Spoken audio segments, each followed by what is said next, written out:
आज बात करते हैं एक ऐसे राज्य की जिसका नाम ही अपने आप में एक पूरी कहानी है। ये कहानी सिर्फ नक्शे पर कुछ लकीरें खींचने की नहीं है, नहीं।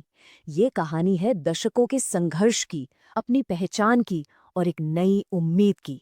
जी हाँ, ये कहानी है छत्तीसगढ़ की। तो चलिए नाम से ही शुरू करते हैं। छत्तीसगढ़ मतलब छत्तीसगढ़। ऐसा माना जाता है कि इस इलाके में कभी 36 किले या कहिए गढ़ हुआ करते थे।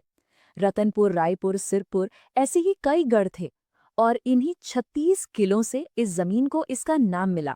है ना दिलचस्प? तो इस पूरी कहानी को समझने के लिए हम 5 हिस्सों में आगे बढ़ेंगे।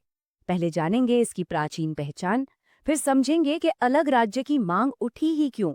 उसके बाद दशकों लंबे संघर्ष को देखेंगे, फिर आएगा वो निर्णायक मोड़ जब ये सपना सच हुआ, और आखिर में एक नए राज्य के उदय का मतलब क्या था, ये भी समझेंगे। तो सबसे पहले चलते हैं इसके इतिहास में, क्योंकि छत्तीसगढ़ की कहानी आज की नहीं है बल्कि बहुत बहुत पुरानी है। सोचिए, छत्तीसगढ़ नाम तो बाद में पड़ा। प्राचीन काल में ये इलाका दक्षिण कोसल और दंडकारण्य के नाम से मशहूर था। इन नामों से ही अंदाजा हो जाता है कि इस क्षेत्र की जड़ें कितनी गहरी हैं और पौराणिक कथाओं से जुड़ी हुई हैं। यहाँ का इतिहास शासकों के आने जाने से भरा हुआ है। कभी यहाँ 10वीं से 18वीं सदी तक कलचुरी वंश ने राज किया, तो कभी है वंश ने। फिर मराठा साम्राज्य का दौर आया और उनके बाद अंग्रेजों का। मतलब इस जमीन ने बहुत से ऐतिहासिक बदलाव देखे हैं। तो अब आते हैं सबसे जरूरी सवाल पर, आखिर एक अलग राज्य की जरूरत पड़ी ही क्यों?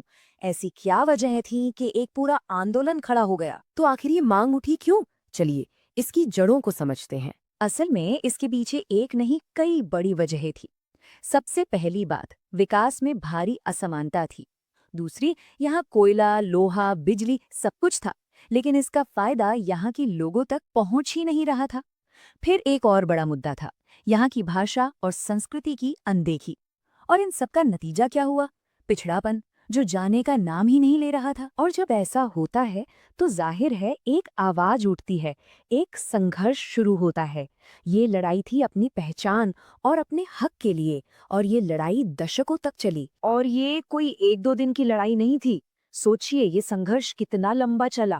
पहली बार संगठित मांग 1924 में उठी, लेकिन आंदोलन को असली जान मिली 1965 में, जब छत्तीसगढ़ी समाज पार्टी बनी। 1978 में भी एक कोशिश हुई, पर बात आगे नहीं बढ़ी।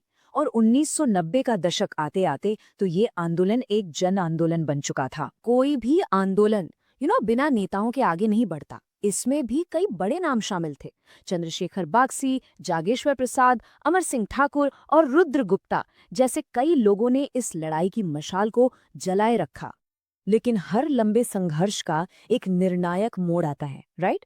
एक ऐसा पॉलिटिकल ब्रेक थ्रू जिसने दशकों के इस सपने को हकीकत के बहुत करीब ला दिया। वो मोड़ आया 1994 में। ये कोई छोटा मोटा कदम नहीं था। सोचिए, मध्य प्रदेश की विधानसभा ने सर्वसम्मति से, मतलब बिना किसी विरोध के, एक अलग छत्तीसगढ़ राज्य बनाने का प्रस्ताव पास कर दिया।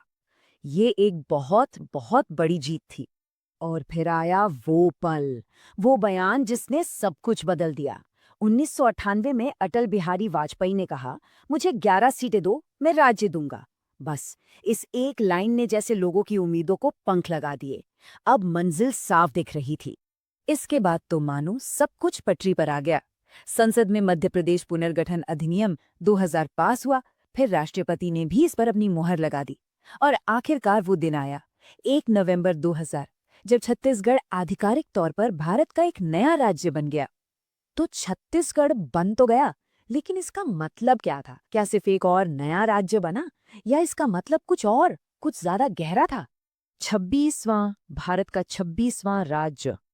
ये सिर्फ एक नंबर नहीं है, ये उस दशकों लंबे संघर्ष के सफल होने का प्रतीक है।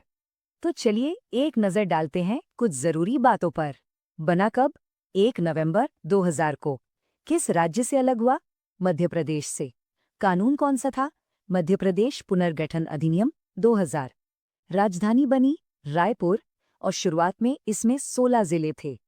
तो असल में ये पूरी कहानी किस बारे में थी?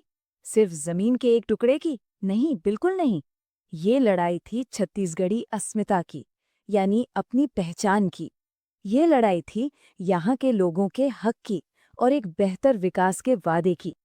और इसीलिए आज भी हर साल 1 नवंबर का दिन बड़े गर्व और धूमधाम से छत्तीसगढ़ राज्योत्सव के रूप में मनाया जाता है।